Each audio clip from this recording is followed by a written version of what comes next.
Hello, it's Holly again. So, today our topic, as I mentioned last week, is reframing. Um, what reframing is thinking of things from a different angle, different perspective. So my husband came home from work one night and he's like, "Oh my God, I stayed so late, so tired."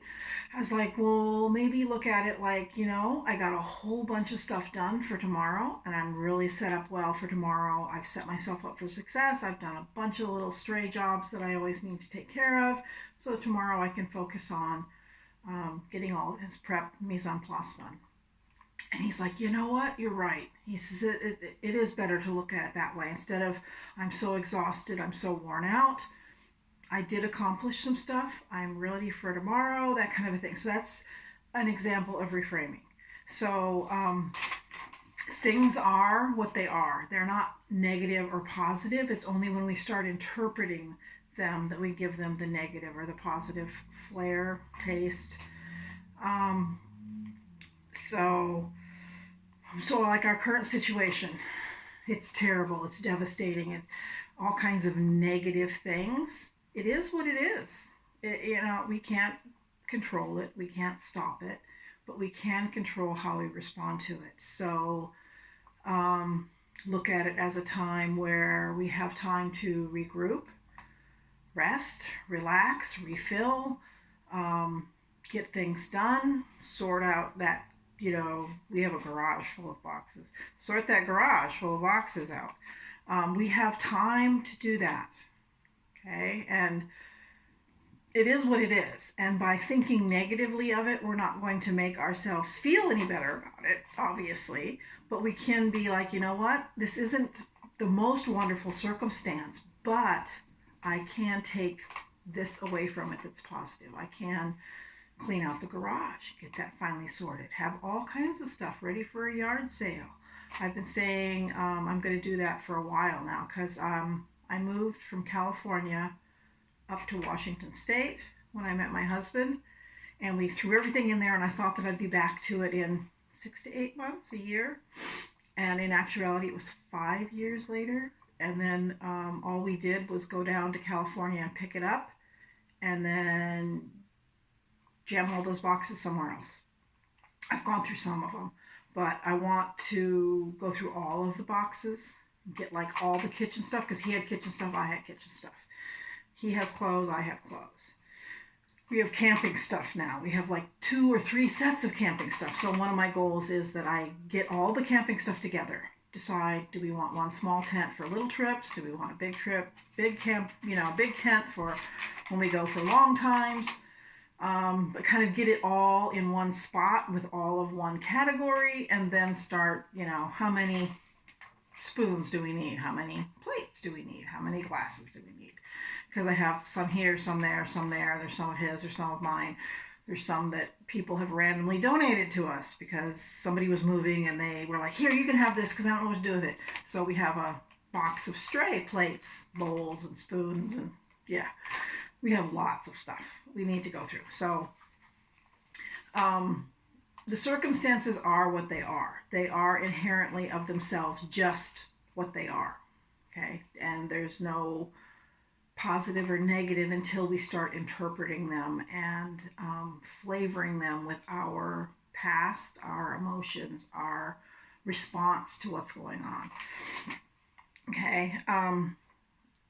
So if we can stop and look at them a little bit and go, you know what? This isn't the most fun activity ever, but how can I use it? How can I make it into something that's not as frightening and scary? Just like if you were interpreting it for a child, yes, this is kind of crazy, but you know what? We get to spend time at home and live in blanket forts. We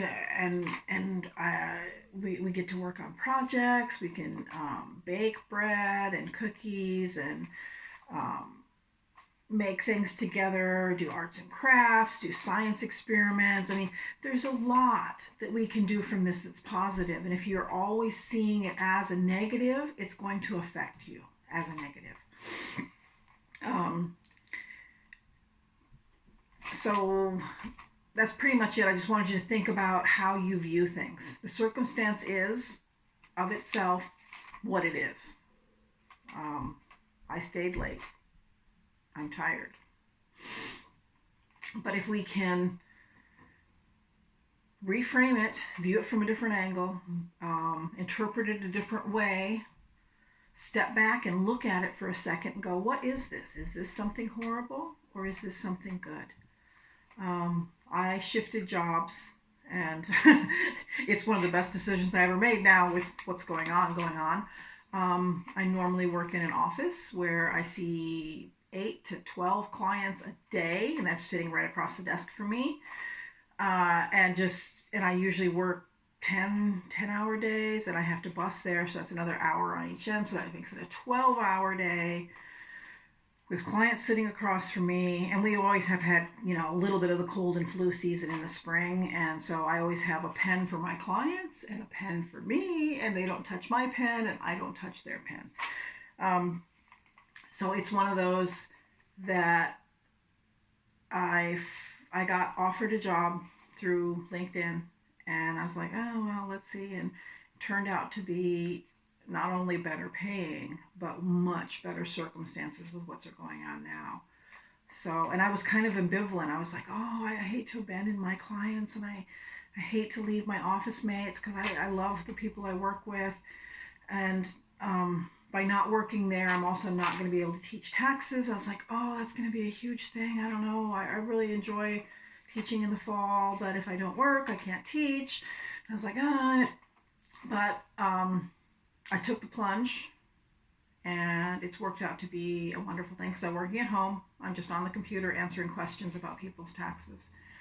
And it's, considering the circumstances, it is the most wonderful thing. And I'm actually working, whereas a lot of people are not working. I'm working, earning a paycheck. My husband's okay. He's on EI. But it could have been so different that I'm still commuting on the bus, which right now I do not want to be on a bus, to an hour to, it's like the next town over kind of thing, where and sit in an office and work. They've changed things. I talked to some of my old coworkers. They've changed things so that we don't see clients. We just work on files, and then they come in and pay. But I'm like, they have to come in at some point and pay.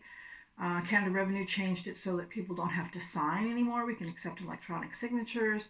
But again, it's just, I don't know how that works. I don't know how that feels like. And part of it, most of it for me, was actually talking to the clients, actually seeing them understand something that they thought they would never figure out. So changes are going to happen. They're inevitable.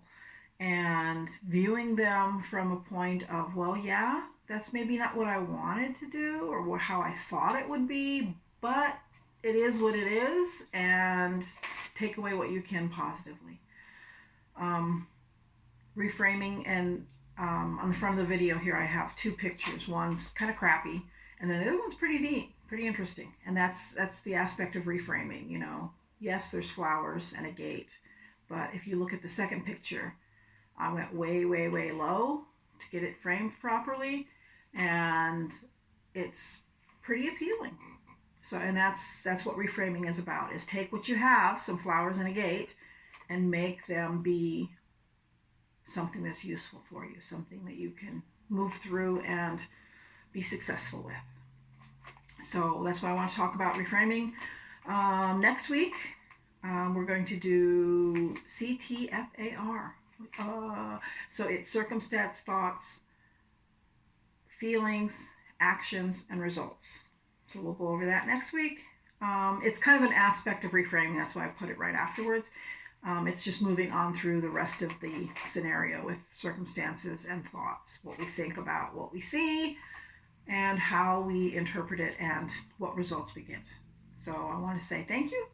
Like and subscribe for my video, and I will see you again next week. Bye.